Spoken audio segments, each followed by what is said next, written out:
E aí, pessoal, tudo bem com vocês? Sou o professor João Durbano, professor de Ciência da Natureza, trazendo sempre questões e conteúdo, tanto questões ou dos principais vestibulares, ou que eu acho interessante, são questões bem elaboradas, ou que os alunos me pedem, tá?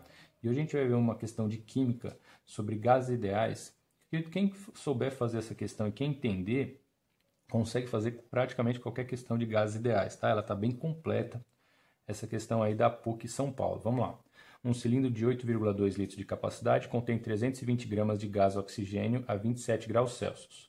Um estudante abre a válvula do cilindro, deixando escapar o gás até que a pressão seja reduzida para 7,5 atm. Supondo-se que a temperatura permaneça constante, a pressão inicial do cilindro e a massa de gás liberada serão, respectivamente. Então, tem várias coisas importantes que eu vou destacando ao longo do exercício. Então, ele tem um gás num cilindro de volume 8,2 litros. Tem uma massa de 320 gramas de oxigênio a 27 graus Celsius. Tá bom? E aí, sobre essa primeira parte, ele pergunta então qual que é a pressão inicial. Perceba que a continuidade aí do exercício vai para a letra B, eu vou destacar já já. Quando eu tenho essa situação e eu quero a pressão inicial aí, pessoal, eu preciso usar a fórmula pressão vezes volume igual ao número de mols vezes a constante universal dos gases vezes a temperatura, né? O PV igual a nRT. E falta o R, que é a constante universal dos gases, que o exercício não dá, mas a gente vai usar 0,082 nas condições atm vezes litro por mol vezes Kelvin. Então, essas unidades de medida têm que estar sendo obedecidas pelas outras variáveis. E aqui a gente tem a temperatura em graus Celsius. Eu preciso passar para a temperatura em Kelvin. A temperatura em Kelvin vai ser igual à temperatura em graus Celsius mais 273. Então, se eu pego 27 mais 273, eu tenho uma temperatura em Kelvin nesse exercício de 300 Kelvin. Tá certo? Vamos lá, então, só jogar na fórmula. Pressão é o que ele quer, que é a pressão inicial do exercício. Volume 8,2 é igual. Número de mols, pessoal. Número de mols, que é o N aqui, vai depender da massa do gás que eu tenho, né? Então, o número de mols é a massa sobre a massa molar. A massa molar do oxigênio, vou fazer de cor diferente aqui. Então, o número de mols que eu tenho do gás vai ser a massa 320, que o exercício me dá, dividido pela massa molar do oxigênio, que a massa molar do gás oxigênio é 32 gramas por mol. Então, 320 dividido por 32, no exercício eu tenho 10 mols de gás oxigênio. Então, vezes 10 aqui, vezes a constante universal dos gases, e a temperatura 300 Kelvin. Então, aqui está todos os dados para essa fórmula acima. Antes de já ir fazendo a multiplicação, tipos assim de exercício de gases, eles deixam bem fácil para a gente cortar. Então, eu vou fazer o seguinte, eu vou passar esse 8,2 que está multiplicando a pressão para lá dividindo. Então, vai ficar 10 vezes 0,082 vezes 300, tudo isso dividido por 8,2. Olha aqui ó, a semelhança para a gente cortar. Para quem tiver mais dificuldade aí, eu vou fazer a seguinte situação. 0,082 vezes 10, eu ando uma casa, vai ficar 0,82. E desse 300, 300 é 30 vezes 10. Eu vou pegar 10 também dele. Tá? Então, eu vou fazer o seguinte, ó, eu vou ficar com esse 10 vezes 0,082 vezes 300 vezes 10. Tudo isso dividido por 8,2. Eu vou usar este 10 aqui e este 10 para multiplicar o 0,082, que vai dar 8,2. Então, eu vou ficar com a situação assim, ó, 8,2 vezes 30.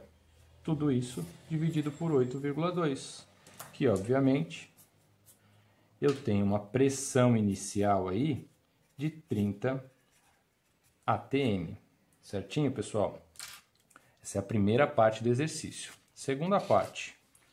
Vou colocar de folha aqui. E a segunda parte agora, pessoal. O estudante deixou vazar gás até 7,5 atm e eu quero saber qual massa desse gás escapou. Já já vou anotar todos os dados aqui. Mas olha só, quando eu tenho dois momentos de um gás, momento 1 e momento 2, aí ele deixou escapar gás. Geralmente a gente usa a fórmula pressão inicial, volume inicial dividido pela temperatura inicial vai ser igual a pressão final vezes o volume final dividido pela temperatura final. O PVT Povotó, alguns professores usam esse termo, tá bom?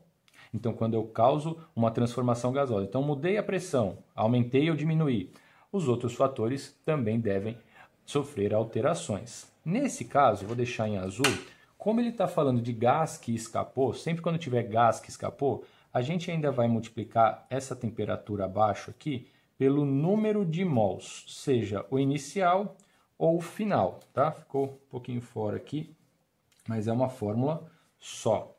E aí vamos substituir os dados que a gente vai ver que vai encontrar tudo rapidinho, tá? Olha lá, pressão inicial foi o que a gente encontrou lá na parte A, aí na primeira parte do exercício, que deu 30 atm. O volume inicial, ele tem um cilindro, tá? Esse cilindro, ele não vai mudar o tamanho desse cilindro. Imagine um botijão de gás ou um cilindro de gás oxigênio, desses que tem em hospital, por exemplo. Eu não mudo o tamanho desse cilindro. Então, o volume inicial vai ser igual ao volume final. Outra coisa que é igual também, que o exercício fala, né? A temperatura inicial e final também não mudam nesse vazamento de gás. O número de mols inicial que a gente tinha achado eram 10 mols. Vamos ver qual que é o número de mols final, porque é a partir do número de mols que eu consigo quanto vazou de gás. Colocando lá, então, eu vou ficar com a fórmula de que jeito? Sem volume e sem temperatura, já que eles não mudam, eles não alteram a nossa conta. Pressão inicial, 30 dividido pelo número de mols inicial, 10, igual a pressão final, 7,5 atm. Eu acabei não colocando aqui, vou complementar. 7,5 atm, dividido pelo número de mols final que eu quero. Multiplicando em cruz, então, aqui dá 30 número de mols final, igual a 75. Número de mols final igual a 75 dividido por 30. O número de mols que eu vou ter no fim é igual a 2,5 mols. Certinho. O que o exercício pede? Qual a massa de gás liberada? Essa massa de gás que estão nesses mols aqui é o que ficou no recipiente. Então, se eu tinha 10 mols, ainda sobraram 7,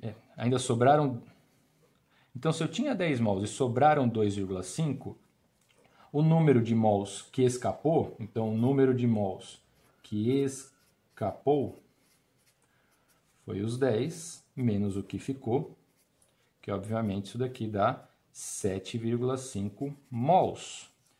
E agora a gente tem que descobrir quanto de massa tem 7,5 mols.